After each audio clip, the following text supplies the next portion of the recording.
दोस्तों, अफगानिस्तान के बारे में अगर आप लोगों ने थोड़ा भी पढ़ा होगा तो आप सभी जानते हैं कि अफगानिस्तान किस तरह से कुछ सालों में ही पिछड़ा हुआ एक देश बन गया था। लेकिन अगर मैं आपको कहूं कि शायद अफगानिस्तान कुछ सालों में नंबर 1 कंट्री भी बन सकता है तो आप लोगों का रिएक्शन भी कुछ हैरानी वाला ही होगा।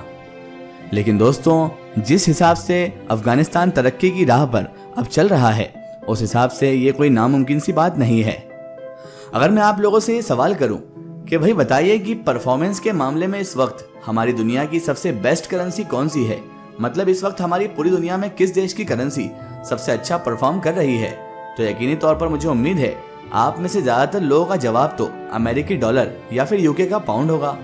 बाकी बचे हुए लोग भी या तो किसी अरब कंट्री के दिरहम और रियाल का नाम लेंगे या फिर जापान जैसे देशों की बात करेंगे। मगर दोस्तों, आप लोगों को जानकर शायद बहुत ज्यादा अचंभा होगी, हैरानी होगी कि आप लोगों के ये सारे ही जवाब पूरी तरह से गलत हैं, क्योंकि अभी पिछले 1-2 महीने से ही अचानक इस लिस्ट में एक नए देश की एंट्री हो गई है। न सिर्फ एंट्री हुई है बल्कि इस देश ने तो दुनिया के सभी ताकतवर और मशहूर देशों को पूरी तरह से हैरान कर रखा है।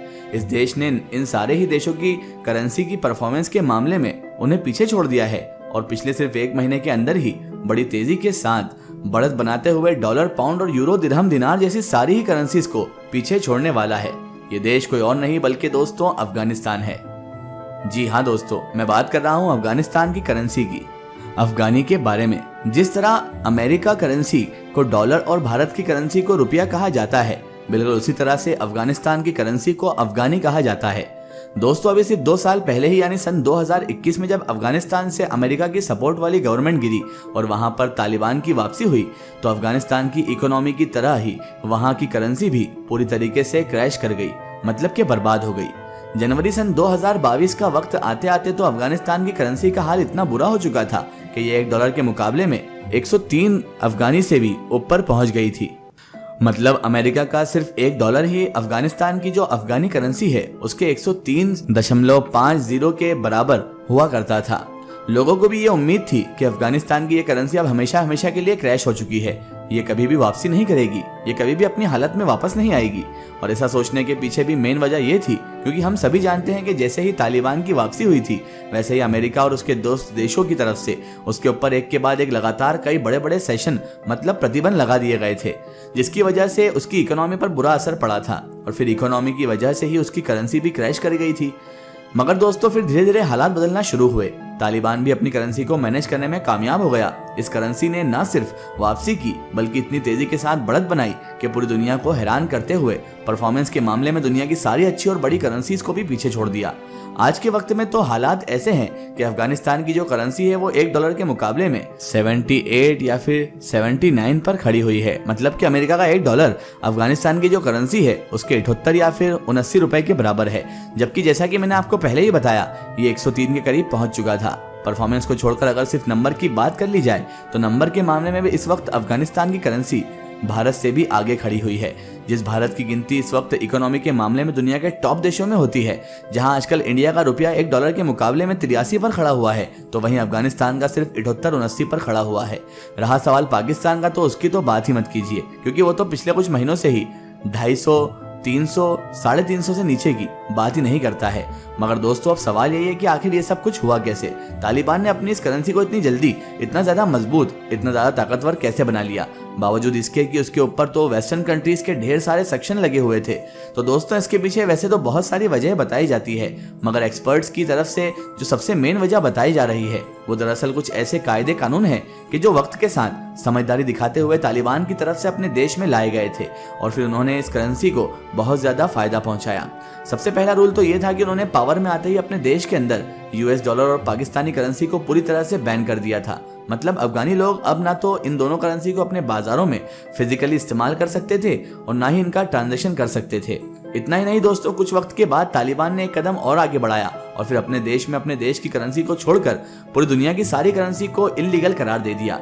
जब जिन लोगों के पास भी जो दूसरी करेंसी थी जो उनका इस्तेमाल करना चाहते थे या कर लिया करते थे, अब वह कर नहीं सकते थे। अफगानिस्तान के लोगों को चाहे कुछ भी बेचना हो या खरीदना हो, हर हाल में उनको अफगानिस्तान की करेंसी का ही इस्तेमाल करना था। और तो और बाद में तालिबान ने यह भी रूल लागू कर दिया कि अब अगर कोई अफगानी शहर अपना देश छोड़कर बाहर जाना चाहता है तो बाहर जाते हुए भी वह सिर्फ एक लिमिटेड अमाउंट में ही डॉलर कैरी कर सकता है।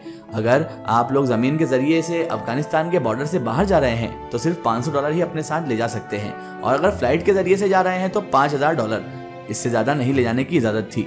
दोनों ही कंडीशन में ही अफगानिस्तान के नागरिक अब अपने देश से बाहर लिमिटेड डॉलर ही ले जा सकते थे। सन 2022 में तालिबान ने तो उस वक्त की पूरी दुनिया को हैरान कर दिया था कि जब उसने अपने देश के अंदर पूरी तरह से ऑनलाइन फॉरेक्स ट्रेडिंग को बैन कर दिया था, ये कहते हुए कि ये इस्लाम के खिलाफ है और इस्लाम की नज़र में इल्लीगल है। तालिबान ने इसको सिर्फ इल्लीगल ही करार नहीं दिया था, बल्कि लोगों के बीच अवेयरनेस फैलाने के लिए इसका खूब बढ़ चढ़कर प्रचार भी किया था। फिलहाल इस तरह के तालिबान के सारे ही फैसले उसकी देश की करेंसी के लिए मास्टर स्ट्रोक साबित हुए, क्योंकि इन तमाम फैसलों की वजह से ना चाहते हुए भी अफगानी लोगों को अब ज्यादा से ज्यादा अपनी लोकल करेंसी को यूज करना पड़ा। नतीजा ये हुआ कि अगले कुछ दिन के अंदर ही बड़ी तेजी के साथ न सिर्फ पूरे अफगानिस्तान से फॉरेन करेंसी गायब हो गई, बल्कि जो लोकल करेंसी थी उसकी डिमांड भी आसमान पर पहुंच गई, और ये डिमांड का बढ़ना ही था कि जिसने अफगानी करेंसी को बड़ा फायदा पहुंचाया। इसके अलावा दोस्तों, अफगानिस्तान की करेंसी को बूस्ट करने में इन सारे फैसलों के अलावा एक और बड़ी वजह चाइना जैसे देशों का करीब आना भी था। हम लोग देख रहे हैं कि पिछले लंबे वक्त से चाइना बड़ी तेजी के साथ अफगानिस्तान के करीब आया है। तालिबान और चाइना के बीच एक के बाद एक लगातार कई डील हुई हैं। आप लोगों को वो बड़ी डील तो याद ही होगी जिसके तहत चाइना और तालिबान के बीच समझौता हुआ कि अगले 25 साल तक चाइनीज कंपनी अफगानिस्तान के अंदर से तेल निकालेगी, जिसका फायदा चाइना को तो होगा ही, मगर तालिबान की तो इससे किस्मत बदल सकती है। अफगानिस्तान की करेंसी को इतना ज्यादा मजबूत बनाने में जो आखिरी एक और बड़ी वजह थी, वो दरअसल खुद यूनाइटेड नेशंस और अमेरिका जैसे देश थे। अब आप लोग सोच रहे होंगे कि ये कैसे हो सकता है। दोस्तों, यूनाइटेड नेशन या फिर अमेरिका जैसे देश ही तालिबान की करेंसी को मजबूत करने में कैसे बड़ी वजह हो सकते हैं, तो चलिए अब आप लोगों को थोड़ा सा आसान भाषा में समझाता हूँ। दरअसल हुआ यह था दोस्तों कि सन 2021 में जब अमेरिका को अफगानिस्तान छोड़कर वापस जाना पड़ा था और वहां पर तालिबान की वापसी हुई थी, तो अफगानिस्तान के हालात काफी बुरे हो चुके थे, क्योंकि अफगानिस्तान एक लंबे वक्त से जंग का सामना कर रहा था। बेरोजगारी बढ़ चुकी थी, गरीबी, भुखमरी सब कुछ बढ़ चुका था। गरीबी तो हद से ज्यादा थी, तो इसलिए फाइनली ये फैसला लिया गया था कि जैसे दुनिया के इस तरह के दूसरे देशों में मदद पहुंचाई जाती है, बिल्कुल वैसे ही अफगानिस्तान में मदद पहुंचाई जाएगी। मगर परेशानी की बात यह थी कि यूनाइटेड नेशन बिल्कुल उस तरह से अफगानिस्तान से मदद नहीं भेज सकता था जिस तरह से दुनिया के दूसरे देशों में भेजता था। वजह यह थी कि क्योंकि अमेरिका और वेस्टर्न कंट्रीज पहले ही अफगानिस्तान की गवर्नमेंट तालिबान के ऊपर बहुत सारे सेक्शन लगा चुकी थी।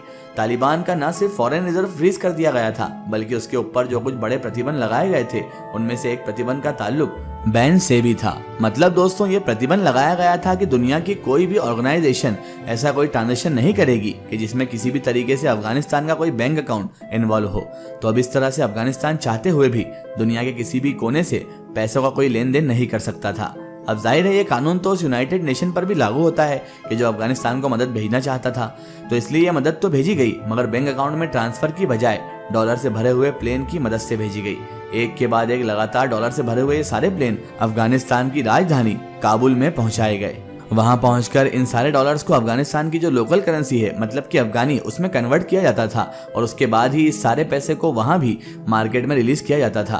तो इस तरह से यूएन की तरफ से मदद के लिए भेजे गए ढेर सारे डॉलर्स भी अफगानिस्तान की करेंसी में कन्वर्ट हो जाते थे, और ना चाहते हुए भी इन सारे डॉलर्स ने अफगानिस्तान की करेंसी को बूस्ट करने में, मतलब मजबूत करने में एक बड़ा किरदार अदा किया था। फिलहाल दोस्तों, आज की हमारी वीडियो में बस इतना ही। आप इस बारे में क्या सोचते हैं कि अफगानिस्तान क्या टॉप करेंसी बन पाएगा? हमें कमेंट सेक्शन में जरूर बताएं। इसी तरह की इन्फॉर्मेटिव हिस्टोरिकल वीडियो के लिए हमारे चैनल को सब्सक्राइब कीजिए और पास में दिए गए घंटी के आइकन को जरूर दबाएं, ताकि हमारी आने वाली हर नई वीडियो की नोटिफिकेशन आप सब तक पहुंचती रहे। जय हिंद, वंदे मातरम।